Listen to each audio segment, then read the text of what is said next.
Gostaria que vocês abrissem a palavra no Evangelho de Lucas, capítulo 4.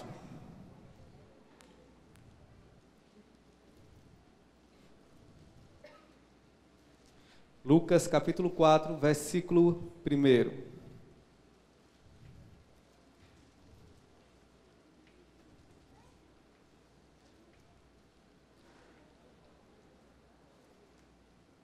Amém?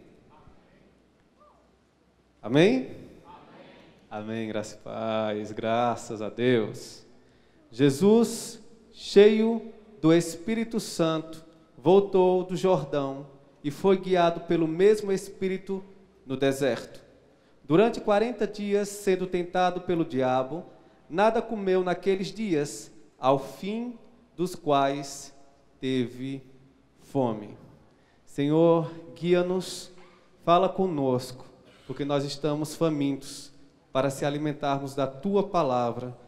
Foi isso que nós saímos das nossas casas com essa intenção, e nós iremos voltar para nossas casas bem alimentados, porque o Senhor nos alimentou. Em nome de Jesus, amém. Abençoados, esse mês na igreja é o mês da consagração. E pasme, a pessoa que não precisava se consagrar, se consagrou. A pessoa que não precisava jejuar, jejuou. A pessoa que não precisava orar, orou. A pessoa que não precisava meditar na palavra, meditou. A pessoa que temia ao Senhor e tinha uma vida diligente e vigilante, não precisava disso, mas utilizou disso para viver aqui na terra. E essa pessoa é Jesus Cristo. Jesus Cristo, sendo 100% Deus, 100% homem, ele não precisava fazer tudo o que ele fez, mas ele fez para nos dar um exemplo. Então, quando nós consagramos a nossa vida a Deus, nós sabemos que nós estamos fazendo o melhor, não para Deus, mas para nós mesmos. Quando nós nos consagramos, nós não estamos santificando mais a Deus, nós estamos sendo santificados por Deus. Quem ganha somos nós. O Senhor não é alterado porque Deus é eterno, Deus é santo. Deus ele não vai se desenvolver, ele não está no processo de amadurecimento para ele se tornar mais santo. Nós, na medida que nós vamos nos relacionando com ele, nós sim vamos ganhar com esse relacionamento e com essa consagração. Mas eu chamo a atenção da tentação de Jesus. E é bom frisar que Jesus, antes da tentação, ele estava sendo, como é que eu posso dizer? Ele foi para o batismo. E quando ele se batizou, ele foi revestido pelo Espírito Santo. Então ele passou pelo Rio Jordão, ele não precisava se batizar, mas ele passou por isso para cumprir toda a justiça. E ele foi para o Rio Jordão, recebeu o batismo, e a Bíblia fala da manifestação da Trindade. O Espírito no formato de uma pomba desceu sobre ele, e a voz do céu que bradava: este é meu filho amado, em quem me comprazo, o Pai. Então Jesus saiu do Rio Jordão, cheio do Espírito Santo, e foi levado para onde? Para o deserto. Então eu quero primeiramente falar aqui, pontuando, que só vai para o deserto quem é cheio do Espírito.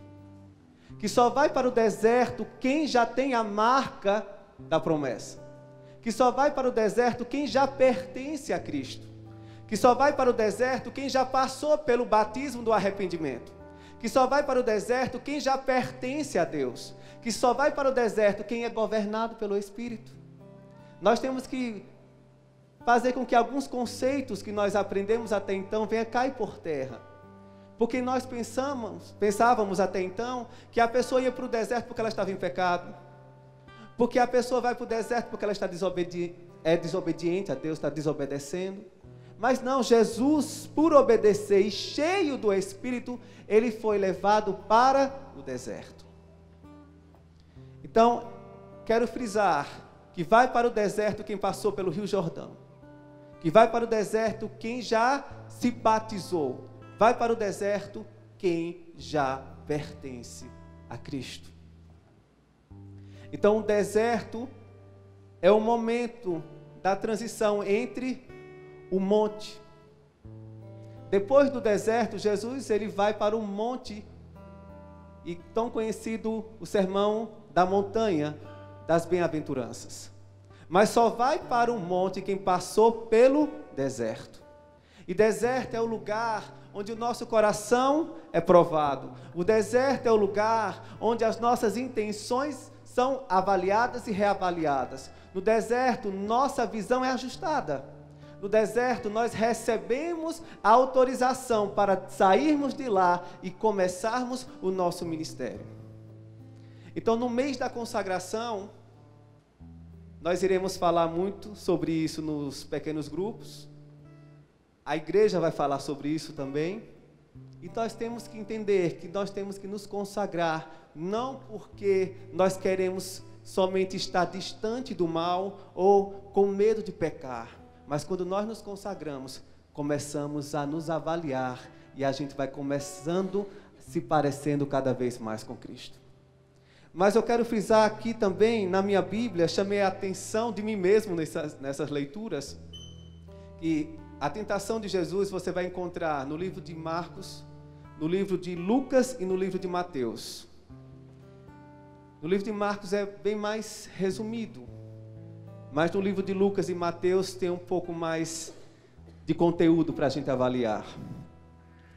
Mas o que me chamou a atenção, analisando, é que neste terreno, no deserto, a vitória de Jesus fez com que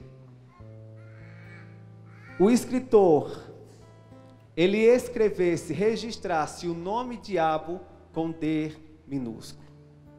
Quando nós passamos pelo deserto, a gente enfrenta as tentações do maligno, mas só que a gente vai entender, vencendo no deserto, que o diabo não tem esse poder como nós imaginávamos que ele tinha. Depois que nós vencemos as tentações do deserto, no campo do nosso inimigo, ele é vencido e ele não tem mais um D maiúsculo, ele tem um D minúsculo sobre as nossas vidas. Aleluia! Ele não exerce tanta autoridade, porque nós, no poder do Espírito, o vencemos. Então o tema desta noite é o diabo, vendedor de ilusões. No deserto, nesse momento de tentações, quantas ilusões ele vendeu para Jesus e querendo que Jesus comprasse. Ele como pai da mentira, ele como pai das ilusões, mas o nosso Senhor é o Senhor, ele é verdadeiro, ele é a verdade, e ele tem pensamento de paz, e um pensamento e um caminho e verdade para a sua vida, porque ele não nos engana, ele é verdadeiro. Podemos confiar em Deus. Então, guiados pelo Espírito, tentados pelo diabo, é o primeiro tópico. A gente vai ver em Mateus capítulo 4, versículo 1.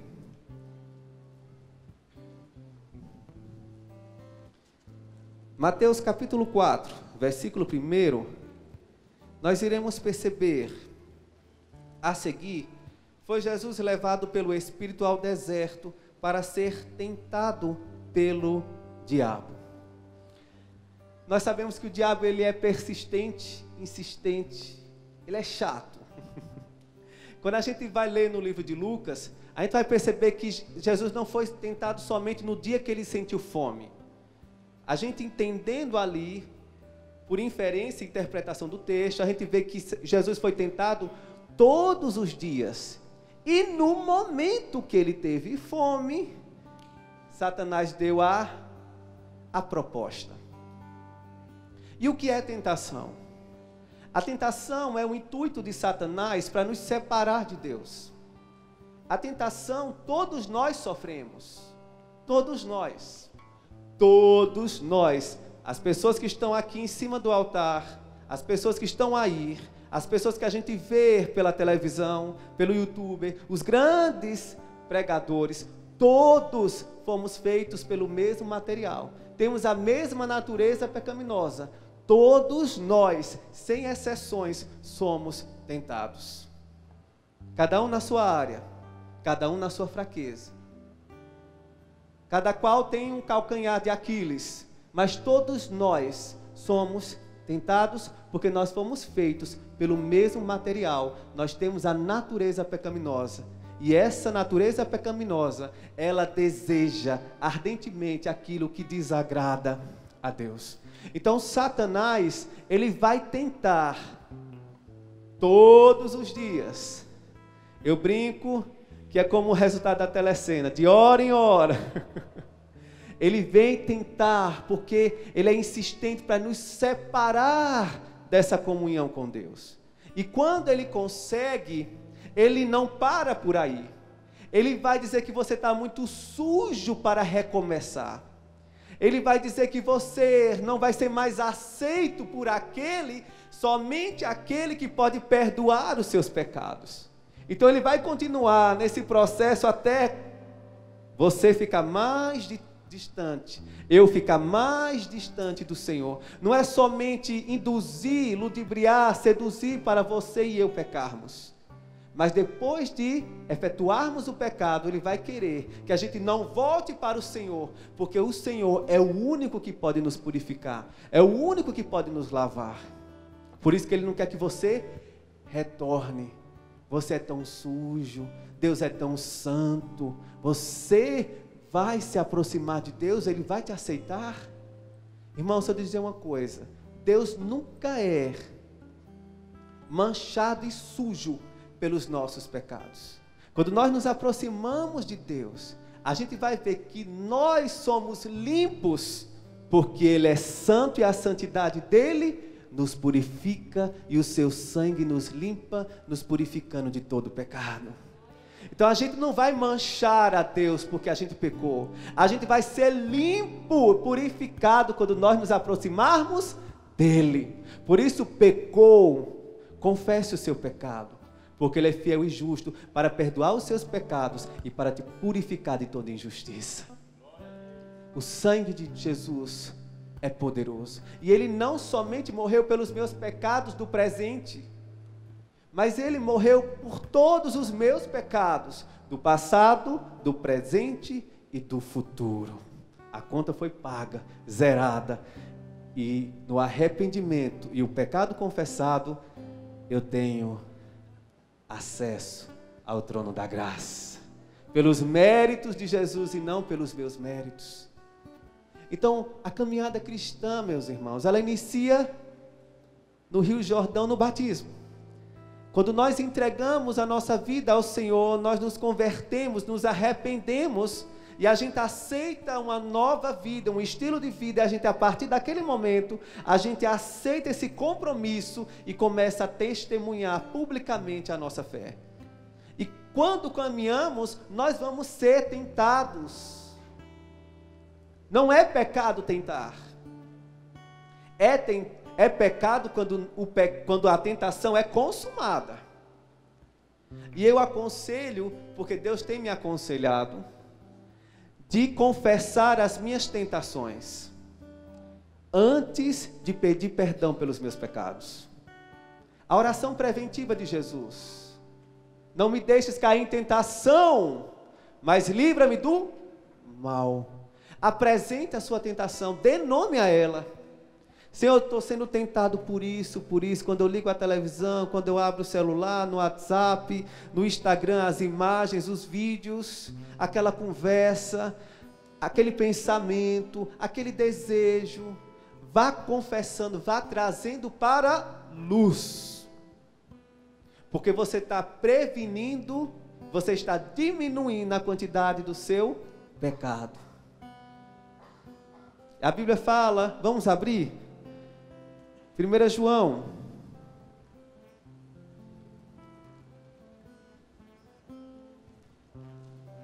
capítulo 1, versículo 8 ao 10. Diz assim: se dissermos que não temos pecado nenhum, a nós mesmos nos enganamos, e a verdade não está em nós. Se confessarmos os nossos pecados, Ele é fiel e justo para nos perdoar os pecados e nos purificar de toda injustiça. Se dissermos que não temos cometido pecado, fazemo-lo mentiroso e a sua palavra não está em nós. Irmão, a certeza da presença de Deus na nossa vida é quando nós olhamos para nós mesmos e percebemos o quanto nós somos podres. O nível de santidade da nossa consciência santa é quando nós olhamos para nós mesmos e enaltecemos o amor e a graça de Deus. Deus, como pode o Senhor me amar sendo eu tão miserável? Meu Deus, eu cheiro mal. Meu Deus, os meus pensamentos são terríveis. O meu coração é terrível. Quantos planos e pensamentos horríveis que eu tenho. Meu Deus, o Senhor conhece o pior ao meu respeito. O Senhor não vai embora. O Senhor continua perto de mim, sendo eu tão pecador. Irmãos, quando nós temos um relacionamento com Deus, a gente fica constrangido com tamanha graça e tamanho amor. A gente não peca, não é com medo de Deus, mas por amor a Ele. O nosso pecado gerou pesar e dor e sofrimento em Cristo. Como é que eu posso me alegrar com aquilo que fez o meu mestre sentir dor e sofrer e chorar? Nós temos que chorar das nossas mazelas, chorar de quão podre nós somos, chorar o quanto nós carecemos da graça de Deus e da sua misericórdia. Nós não somos bonzinhos, gente. Nós não somos merecedores. Nós somos muitas vezes intragáveis. Eu creio que se vocês conhecessem, se vocês tivessem o dom, aliás, o atributo de Deus da onisciência, e você sondasse os meus pensamentos e o meu coração, você andava distante de mim, eu tenho certeza. Porque a nossa carne fede. A gente é podre. Então, no momento da consagração, no momento que a gente se dedica, se separa para o Senhor, a gente vê o quanto Deus nos ama. A gente ajusta a nossa visão a respeito de nós mesmos. E quando a nossa visão a respeito de nós, ela muda, a gente enxerga as pessoas diferente. E existem pecados rotineiros que a gente só consegue vencer se a gente jejuar, se a gente se consagrar, se a gente orar. Meu Deus, por que eu caio naquele mesmo pecado? Por que eu tropeço naquela mesma pedra? Será que eu estou andando com a cara para cima? Porque eu desejo aquela mesma coisa. Porque eu confesso o pecado hoje, eu digo, Senhor, eu não vou querer mais, eu não quero mais, eu não vou errar mais, eu não vou tropeçar mais. Aí 1 hora depois, 2 horas depois, a sua carne está querendo aquela mesma coisa que você está querendo deixar. É uma luta diária da sua carne com o Espírito. E a carne é fraca, isso não é uma desculpa, é um alerta. A carne é fraca. O Espírito é forte. A carne é fraca, não é para a gente dar uma justificativa. Deus, o Senhor, alivia um pouquinho, pega leve. Porque o Senhor vê que eu sou fraquinho. Isso não é assumir a responsabilidade que a gente assumiu diante do Senhor quando a gente entregou a nossa vida a Ele. Se a gente não quer pecar, não ande em terrenos escorregadios. Se você não quer temperar a sua carne, a Bíblia diz, arranca o seu olho, é melhor você entrar no céu, caolho, do que você ter os dois e ir para o inferno. Quando nós tratamos com o pecado, a gente tem que ser radical. E hoje, na contemporaneidade, ser radical, calma, a gente tem que ser relativo. Não é assim, não é assim? A gente não pode tratar as coisas assim com tanta... É muito agressivo, você é muito radical. A imagem que traz da radicalidade é aquela coisa agressiva. Mas quando nós tratamos, o que é uma pessoa radical? Uma pessoa que tem raízes. Quando nós tratamos o pecado como algo sério, é radical, eu tenho que tirar, porque aquilo ali vai me afastar. Eu estou fazendo bem para mim, não é para Deus. Porque o pecado é destrutivo. Porque Deus, irmãos, Ele veio em Cristo, não foi para destruir o pecador, foi para destruir o pecado. Porque o pecado nos separa de Deus. Porque eu digo que essa luta, ela inicia quando nós entregamos a nossa vida a Cristo, a gente se arrepende, e a gente passa pelo batismo, a gente começa a assumir um novo estilo de vida público, de santidade, com preceitos e cultura celestial. Vai ser uma luta diária. Nós não somos de plástico. Nós temos sentimentos, nós temos desejos, e aquilo que a gente mais alimentar vai prevalecer. Então, quando nós entendemos isso, a gente vê que o Espírito Santo levou Jesus para o deserto. Nós somos tentados não porque nós temos ausência da presença de Deus. Jesus, no livro de Lucas, capítulo 4, que a gente leu, Jesus foi levado para o deserto cheio do Espírito Santo. Não significa que eu estou cheio do Espírito, eu tenho que desligar o alerta, o sinal de vigilância. Eu vou ser tentado, porque Jesus foi para o deserto, levado pelo Espírito para buscar a Deus, e lá ele foi tentado. Então nós somos tentados quando nós buscamos ao Senhor. Nós somos tentados quando nós nos consagramos. Aumenta até, porque a gente está decidindo viver de outra maneira, está sendo alimentado por outro alimento, que é o pão vivo que desceu do céu. Aí vamos lá. Tiago capítulo 1, versículo 12.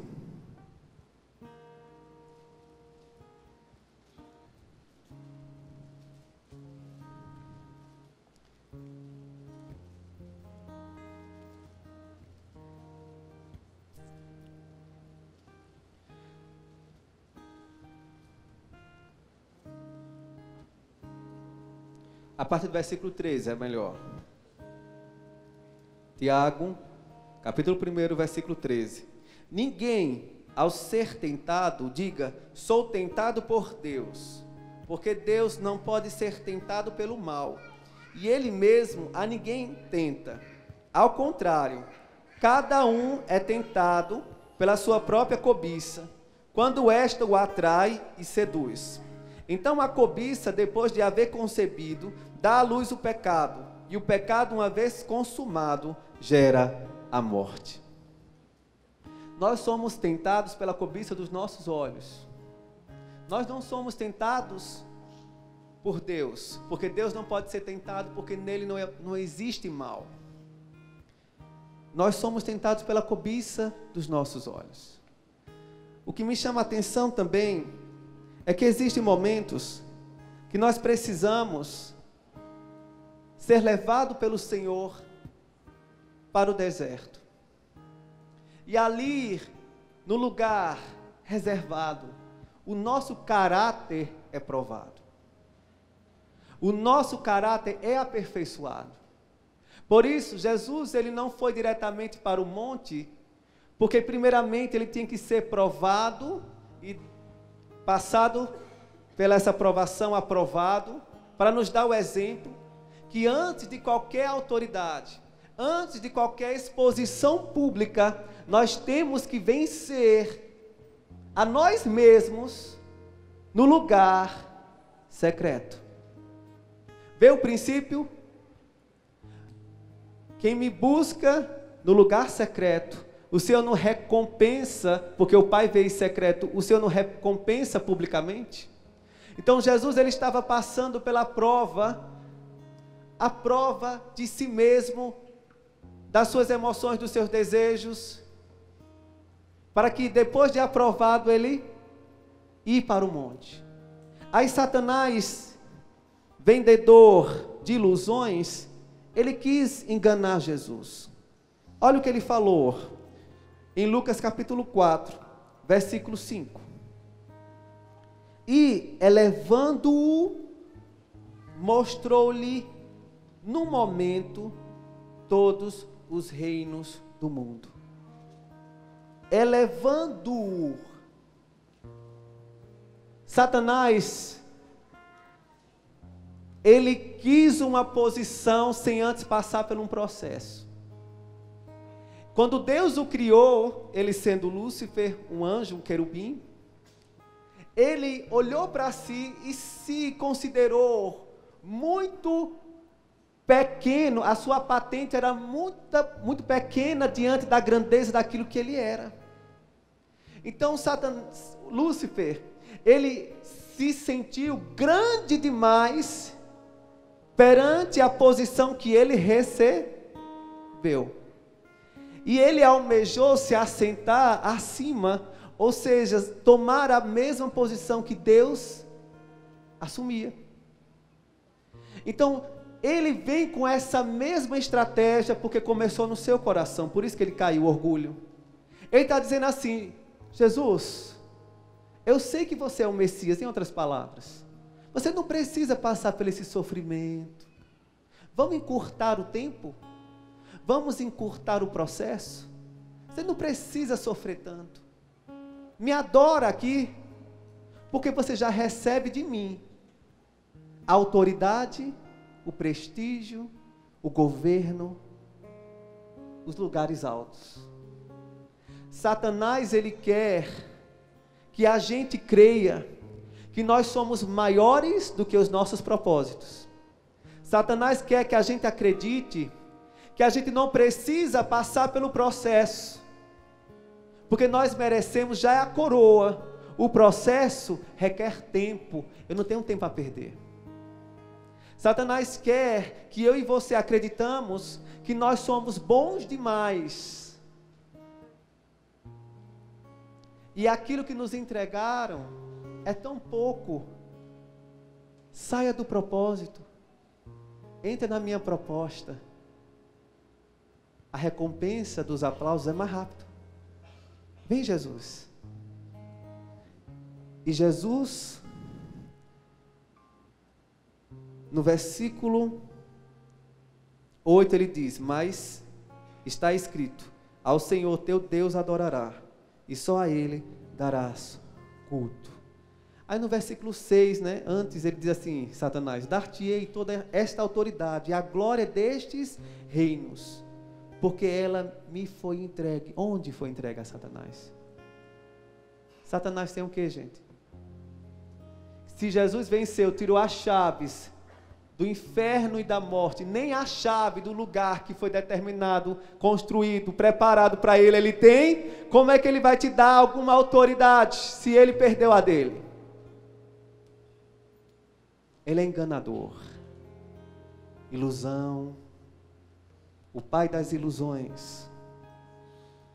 O interessante é que, no versículo 3, ele diz assim para Jesus: se és o Filho de Deus, manda que esta pedra se transforme em pão. No versículo 2 diz: nada comeu naqueles dias, ao fim dos quais teve fome. Você tem fome de quê? Nós temos fome, nós buscamos, ansiamos passar em um concurso. Nós temos fome e temos alimentado isso para vivermos o chamado vocacional. Nós temos fome de termos a nossa família.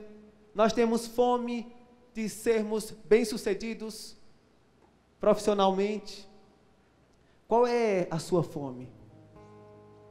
Quando nós estamos bem alimentados, a gente até engana o estômago bebendo água. Mas só que chega um momento que a gente não consegue mais enganar a nossa fome. E é nesse momento que você está na espera, buscando ao Senhor, constantemente. Chega um momento que você não consegue ludibriar a sua fome. Chega um momento que ela vem à tona. E é nesse momento que Satanás vai vir e apresentar um atalho a você e a mim.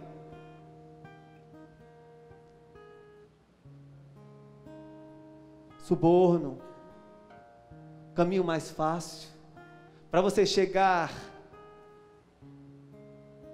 numa vida profissional estabilizada. Ele apresenta banquetes, migalhas. Ele apresenta coisas aparentemente boas aos nossos olhos. Mas quando nós nos consagramos ao Senhor, nós rejeitamos aquilo que é bom que Ele oferece, porque nós sabemos que Deus tem o melhor para nós. Nós temos que perceber que na nossa fome, daquilo que nós estamos querendo buscar, se alimentar, daquele alvo que nós queremos alcançar, é aí. Satanás não apresentou outra alternativa para Jesus.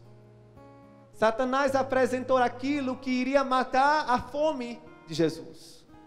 Porque Jesus estava com fome. Você tem fome de quê?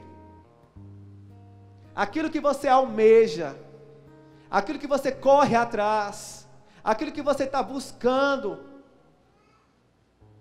Chega um momento que bate o desespero, que você não consegue mais ludibriar, enganar a si mesmo, matar um pouco, esquecer. Vem à tona, é nesse momento de fragilidade que Satanás vai apresentar o atalho, as ilusões. Quantas pessoas caíram? Quantas vezes eu caí?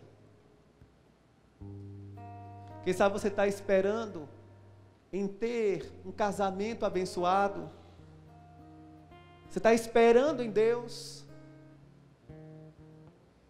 Aí a espera parece ser tardia e você está passando do prazo de validade.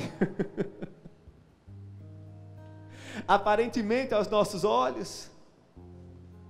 Aí aparece alguém bonitinha, com a lábia bem bonitinha, sedutora. Aí você balançado, eu balançado.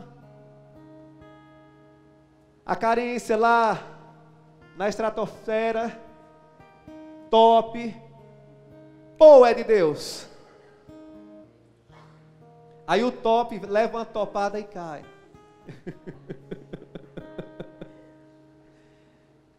Irmãos, se aquilo que você está esperando não vale a pena esperar, porque você está pedindo em oração. Se aquilo que você está propondo em seu coração e está consagrando a Deus, se você está com pressa, se você não está confiando que Deus vai responder, para que esperar? Para que enganar as suas próprias emoções e sentimentos se você não está disposto a pagar o preço? O coração do homem é enganoso. Quem é que conhece o coração? Deus. Então confie em Deus. Porque debaixo de uma beleza tão atraente, tem um coração que Deus conhece. Então muitas vezes o não de Deus, irmãos, é livramento. É porque Ele tem algo melhor para você. Então aguarde. Você não está perdendo tempo. Pelo contrário, ganha tempo quem deseja aquilo que Deus quer para nós. Aleluia.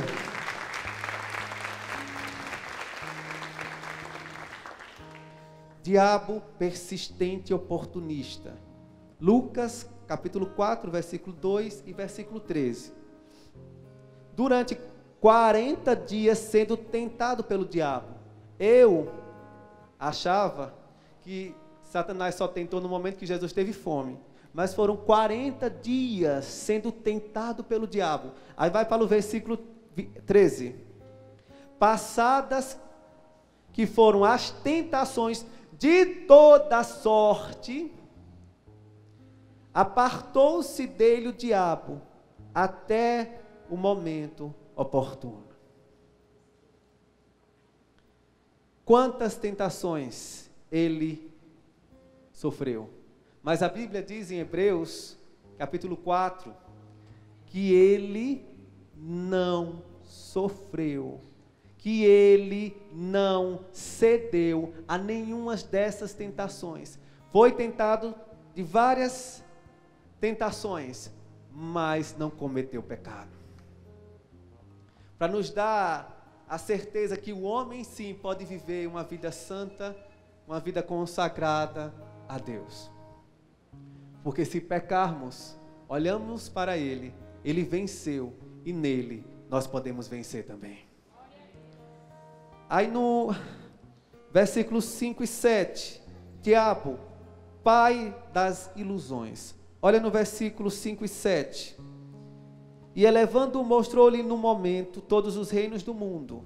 Disse-lhe o diabo: dar-te-ei toda esta autoridade e a glória destes reinos, porque ela foi-me entregue, e a dou a quem eu quiser. Vamos para o Salmo 24, versículo 1.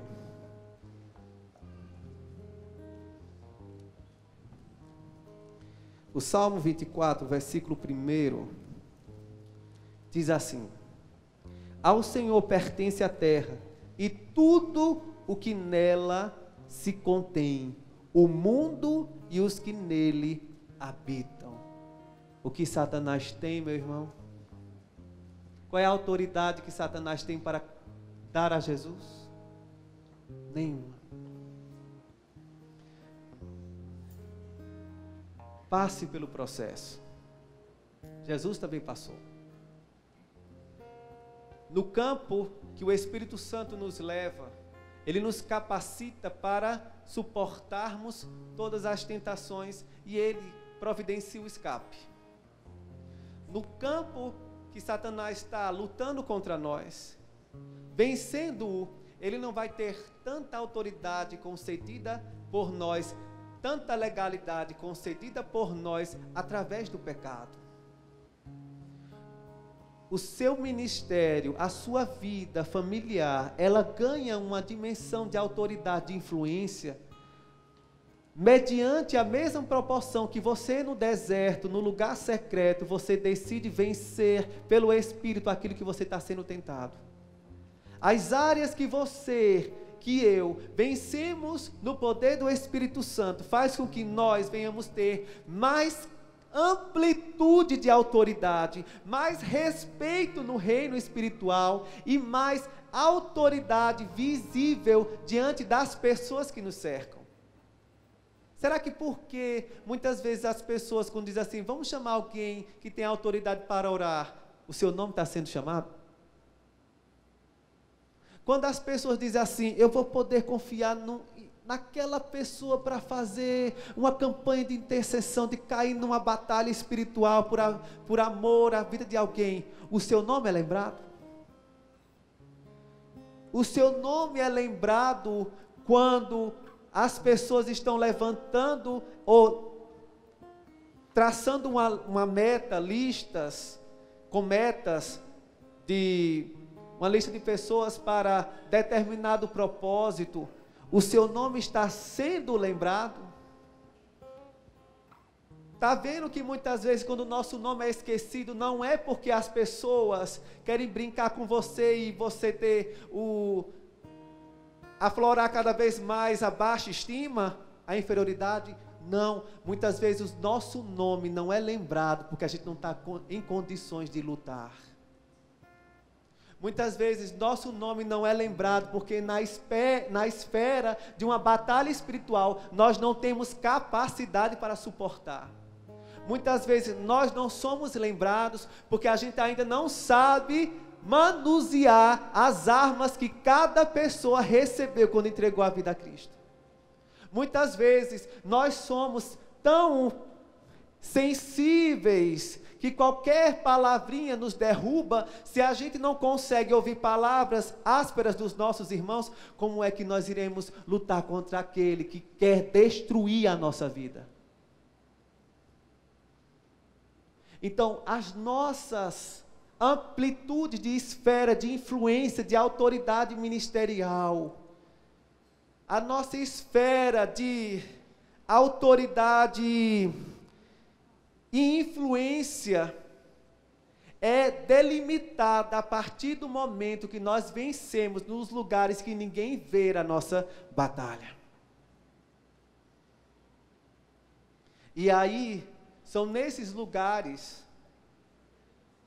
que os nossos olhos não conseguem ver, que você está ganhando uma notoriedade para o seu ministério quando você sair vencido do deserto. Felipe Valadão falou algo bem interessante. Ele disse que quando nós queremos um nível de destaque, de conquista, de sucesso, porque sucesso, tire o termo pejorativo, de ser bem sucedido naquilo que você está fazendo.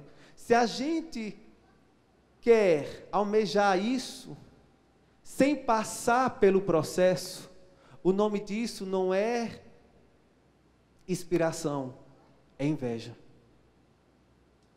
Porque a gente quer o ápice que aquela pessoa conquistou, mas a gente não quer passar pelo processo que ela passou, para ela conquistar aquela autoridade. Pensa que reino de Deus é só levitar na unção? Até a unção ela é derramada, e a unção é derramada com autoridade, mas primeiramente com sacrifício. Falando de consagração, copo, água.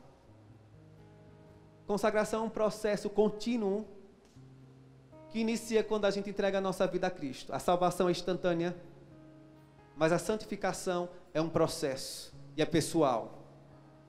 Ou seja, o pastor Cid não vai gravar o áudio para ficar: filhinha, filhinho, já orou hoje? Filhinha, filhinho, já meditou na palavra hoje? Essa decisão é pessoal. O crescimento é de acordo com a sua busca. Busca é algo pessoal. Mas quando eu estava meditando nessa palavra, o Espírito Santo falou algo ao meu coração bem interessante. De vez em quando eu vou beber água, aí eu vou pegar um copo. Aí quando eu pego um copo, aí ele está sujo. Aí eu não vou botar água para sujar o copo para eu beber, né? Separo o copo sujo, depois eu vou lavar, pego o copo limpo e bebo água. Quantas pessoas, quando Deus vai pegar para usar, Ele olha, está sujo. Não posso colocar água agora, senão vai ser desperdício.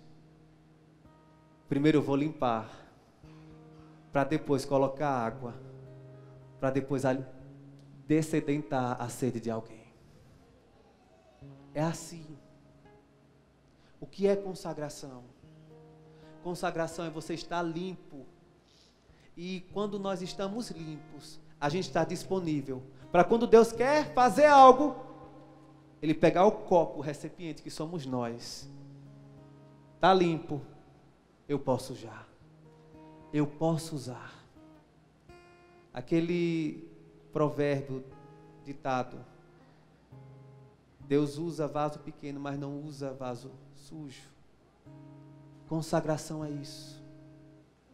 Irmãos, não estou aqui desprezando as suas fraquezas.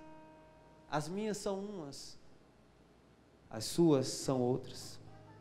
Não estou vestindo uma carapuça de religiosidade para dizer: ande na linha, porque é muito mais fácil mudar o estereótipo do que limpar o interior. Não quero dizer e mentir a você que durante a caminhada você não vai tropeçar e vai cair. Eu já caí, quantas vezes caí, tombei, é cada tombo, mas ainda bem que o Senhor vem e nos levanta com a sua mão direita, poderosa e fiel. A misericórdia do Senhor são as causas dessas misericórdias que nós não somos consumidos. Nós somos tentados constantemente. Vamos cair? Vamos. Vamos tropeçar? Vamos. Vamos errar? Vamos. Vamos nos sujar? Vamos. Mas não utilize justificativa pós-queda. O que é caráter? Caráter é quando a gente erra. O nosso comportamento depois do erro, qual é? Você assume, eu assumo, ou a gente justifica colocando em terceiros. Caráter é mais condicionado à minha reação perante o erro. Porque uma pessoa de caráter não significa que ela nunca vai errar. Mas uma pessoa de caráter, ela vai assumir o seu erro. Ela não vai terceirizar. Ela não vai justificar. O controle está nas suas mãos. O celular tem a sua senha. Tem o seu nome, tem o meu nome. Então a responsabilidade é nossa. Errou, não justifique. Senhor, pequei contra ti.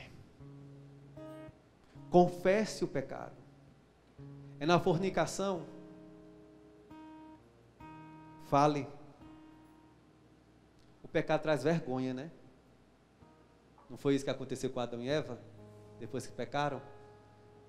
Deus chamou o nome de Adão, ele tinha se escondido. Fale, confesse o seu pecado. Masturbação, fale o nome. É orgulho, é inveja, fale. É fofoca, é maledicência, fale. Dê um nome ao seu pecado. Ah, Deus, o Senhor sabe, mas você não sabe o quanto você está embaraçado nesse pecado. Traga para a luz. Porque aquilo que está em trevas, quem está em trevas manipula.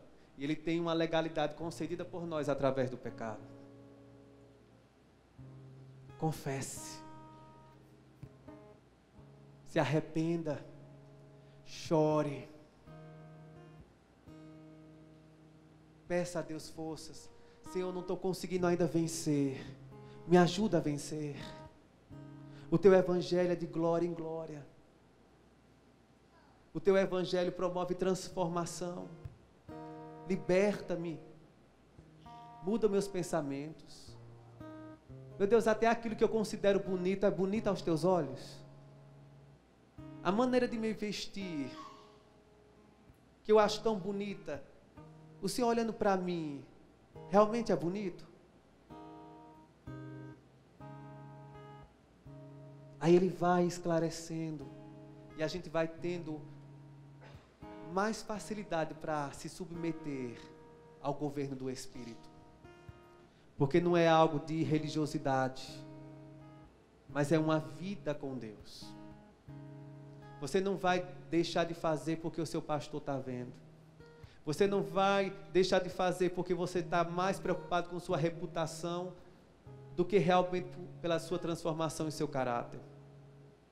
Você vai deixar de fazer porque você ama agradar ao seu Senhor. Glória a Deus.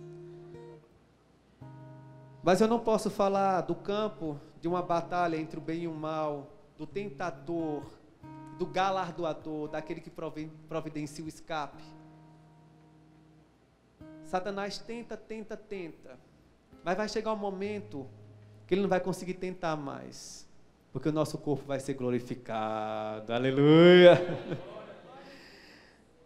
Aí veja como o Senhor o venceu. Colossenses capítulo 2, versículo 15. E a vós outros, que estáveis mortos pelas vossas transgressões e pela incircuncisão da vossa carne, vos deu vida juntamente com ele, perdoando todos os nossos delitos, tendo cancelado o escrito de dívida que era contra nós e que constava de ordenanças, o qual nos era prejudicial. Removei-o inteiramente, encravando-o na cruz e despojando os principados e as potestades, publicamente o expôs ao desprezo, triunfando deles na cruz, aleluia. Agora, pós a tentação, olha como Jesus começou a ser conhecido. No capítulo 4, Eu vou falando, viu? Depois ele foi para a sinagoga, aí ele foi rejeitado lá, ele disse que, então, lhe deram o livro do profeta Isaías. Abrindo o livro, achou o lugar onde estava escrito: o Espírito do Senhor está sobre mim, pelo que me ungiu para evangelizar os pobres. Tendo fechado o livro, devolveu-o ao assistente e sentou-se, e todos na sinagoga tinham os olhos fitos nele. Então Jesus falou: hoje se cumpriu a escritura que acabais de ouvir. Todos davam testemunho dele e se maravilhavam das palavras. De graça lhe saíram os lábios e perguntavam: não é este o filho de José? Aí olha, no versículo 14, então Jesus, no poder do Espírito, regressou para a Galileia. Viu a notoriedade que ele recebeu depois do deserto? Porque no deserto ele venceu, foi capacitado, e a partir de então, ele não andou com uma plaquinha para as pessoas reconhecerem quem ele era. A partir daqui, até os demônios falaram: tu és o Santo de Deus, tu és o Filho de Deus. Não somente no campo natural, mas no campo espiritual, Jesus tinha um respeito e a fama dele se alastrou. É assim que nós temos notoriedade ministerial. É assim que nós temos autoridade. É assim que nós temos influência. Depois de passar pelo deserto. Não queira o monte antes de passar pelo deserto. Porque se você estiver lá, ninguém vai se sentar para te ouvir. Gostaria que você se colocasse em pé. O Ministério de Louvor se preparasse.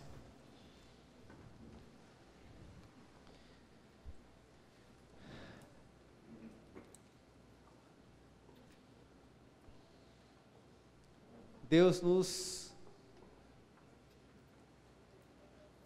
ama, nos faz vitoriosos. A Bíblia diz: sujeitai-vos a Deus, resisti ao diabo, e é ele que fugirá de vós. Se alimente da palavra, se consagre, se dedique, se separe para o Senhor, porque assim você vai vencer os pecados que você tanto tem tropeçado, e você vai ganhar uma autoridade que você não tinha antes. Vamos louvar a Deus?